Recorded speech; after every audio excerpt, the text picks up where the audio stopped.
This Void Knight is a direct cast Smite build, which stacks a ton of vitality to deal great damage. It is also very tanky, as it can run Max Block and Seed of Yggdrasil all in the same build. On top of that, it can run the new Blood Mage gloves for hit damage taken over 4 seconds, which all of this combined makes for a very tanky build. You have a lot of leech on this build as well, so great sustain, great damage, great tankiness. It's also quite fast, so a lot of movement speed and high range on Smite. As a crit spell build, it deals quite a bit of damage with just Devouring Orb, so you can use it as a hybrid auto-bomber build. The main role of Devouring Orb, however, is to buff your Smite damage, and then you use Anomaly for more buffs, and of course Symbols of Hope just passively gives you crit chance and other good stuff. And then you can use Healing Hands for movement, or Unspec Shield Rush is also an option. You can definitely season start with this build, however, I would recommend using the Maxwell leveling guide for Sentinel to have a smooth experience. This build also scales really well with gear, so you can actually get a lot of value out of your items, and there's a lot of room for min-maxing the build with things like Red Ring and Nihilus and of course the Uber Aberrant uniques. Overall, this build doesn't really have any clear downsides. It's great for both softcore and hardcore. So Smite Void Knight, of course Smite is your main damage, converted to Void with this node here. And also get the passive for the vitality scaling, so gives you flat spell damage per vitality. And for the skill tree, just maximizing all the damage possible. This node does consume your current HP, so you can never die to this node, but consumes your HP basically, and this one makes it so it consumes less, but I actually don't max this out because the build has so much leech, and so it doesn't really matter.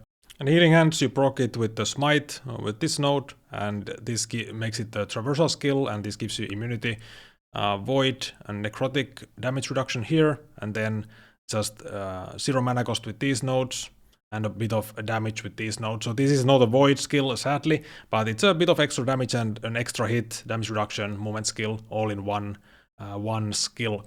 Of course, you can also use Unspec'd Shield Rush for movement if you prefer that. And Symbols of Hope, passive buffs, you never want to manually cast it, so it gives you a lot of damage with increased damage, crit chance, flat damage, and also even more increased damage here, so it's gonna be converted to Void. And of course the block chance also is very, very nice. Devouring Orb, source of Void Essence, so it gives you more damage, and then also Void Shred, and of course on this build it actually deals damage as well, so we're speccing the more damage node here. So the orb itself deals hit damage, and of course we have a crit for like all spells, so that's also one of the reasons why we don't spec the base crit here. We instead just get full capped crit instead. So deals a decent amount of damage while mapping, and of course also increases the bossing damage. This does deal enough damage to also kill enemies in the maps. And this one also gives you more void damage, increased mana regen, and we actually do reach the 90 plus vitality threshold, so it's gonna be doubled. Anomaly, classic, lots of damage from the skill, 50% more void damage, and then crit chance. Of course, time bubble gives you void shred. And this makes it so it moves with you, attack speed, so very, very strong skill, and you want to keep this up as much as possible.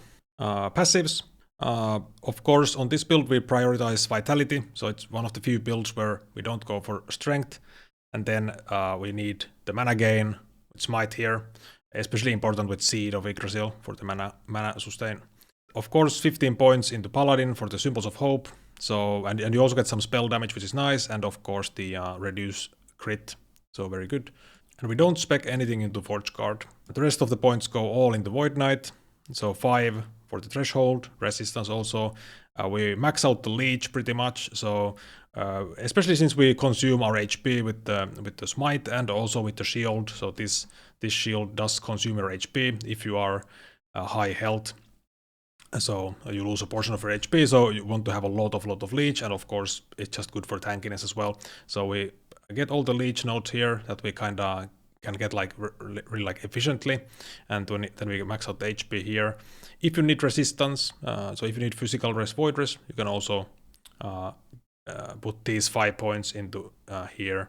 And the chance to absorb health on kill is actually pretty decent while mapping, but you don't need to, of course, max this out. And then, of course, the classic crit node, very strong. So you get crit multi per point spent, and we spend a lot of points into the Void Knight tree. And then the vitality scaling, like I said before, very important.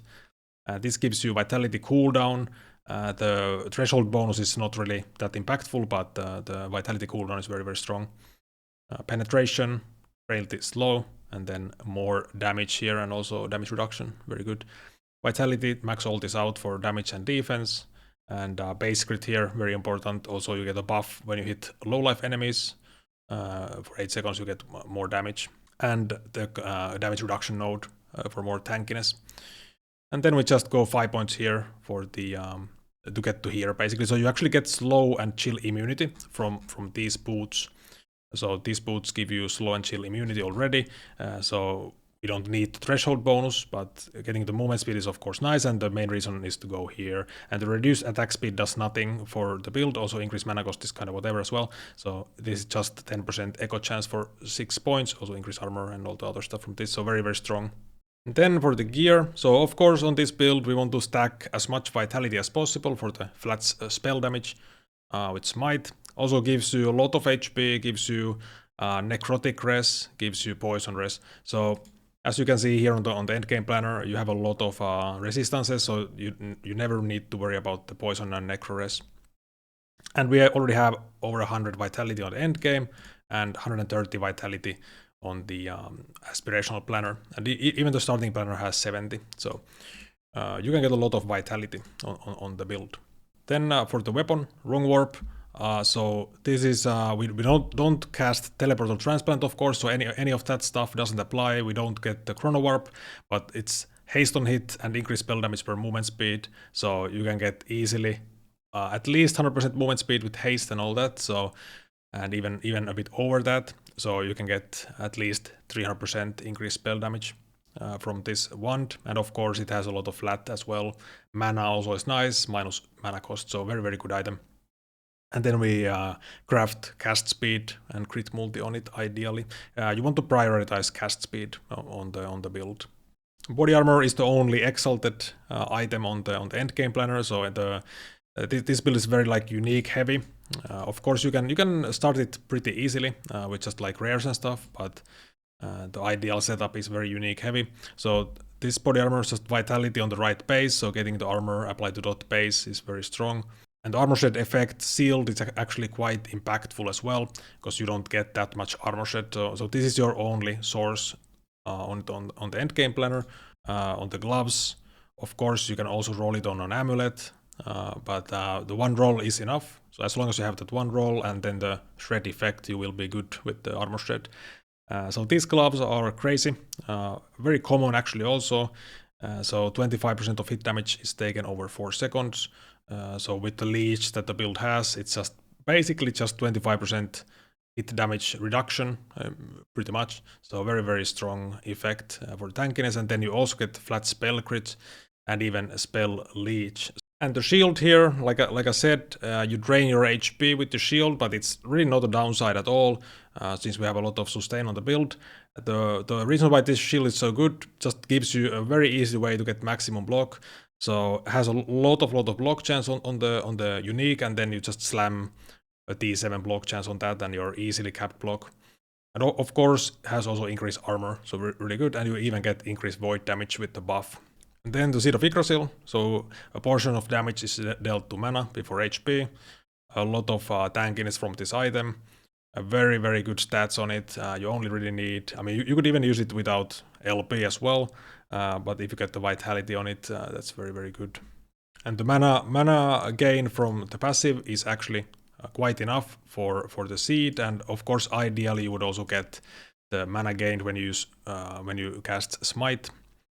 But it's not required, however, so I would rather go for, if you have a 1 LP seed, I would rather go for a vitality. And then the boots here, like I said before, you get slow and chill immunity. They have a very nice movement speed as well, so it's one of the fastest boots in the game. And gives you vitality as well, so very strong boot, and of course guaranteed slam, so just slam the movement speed and you're good to go. And then for the belt, so this is also a new belt, gives you vitality, endurance, so very good stats, and then max HP gained as enters threshold when you use a potion. So this actually stacks, so you can stack Stack it multiple times, so it also gives you 8 potions, by the way, so you can easily drink a few potions, and then you get all of your HP will be endurance threshold for 4 seconds, so can be useful for certain scenarios also, for like bossing and stuff if you need some extra tankiness. And then on the endgame planner, we do need Phantom Grip for to get maximum crit. So, and you also want to slam your rings with increased crit chance, ideally T7. So this way you can get max crit. And then Flames of Midnight for the movement speed from Swiftness, which is 20% and level 100, and also gives you Void Pen. Anchor of Oblivion for the endurance and all other stats, so a very easy way to cap your endurance. It gives you a lot of damage with the increase, strength, very good armor, all that stuff. And of course this slows you when you drop below your endurance threshold, so that's also why slow and chill immunity is so good. Because even with this passive, you do get slowed down quite a bit. Of course you can also just cleanse it, but this makes it so you're always just immune, so very good combo here. For the idols, we're going for the increase damage with Smite on all of them, and then block effectiveness, so this covers your block effectiveness nicely, of course, and then you can go crit chance, crit multi, enchant ideally. And then on the other idols, we're going for vitality and spell damage, so lots of vitality just from the idols and nice increase spell damage as well. The health regen, we don't really care about the health regen on this build at all. And for blessings, crit multi, all res, armor, block, and then mana. So mana is of course very nice with the seed. So you have a higher mana pool, very good for that. And on the aspirational planner, going for Shattered Worlds from Uber-Aberot. So the base crit makes it so you can actually drop the Phantom Grip ring and just go for Red Ring. So lots of nice tankiness from this and also all res. So that enables you to go for a Nihilist here. So lots more damage and lot of more tankiness with the aspirational setup. Overall, a very strong build, really fun to play in maps and stuff, very fast. You have insane range with the Smite, so you can just like snipe enemies and stuff.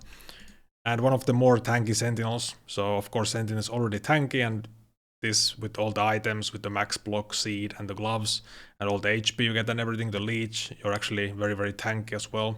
So yeah, that's the build. Thanks for watching, and I'll see you in the next one.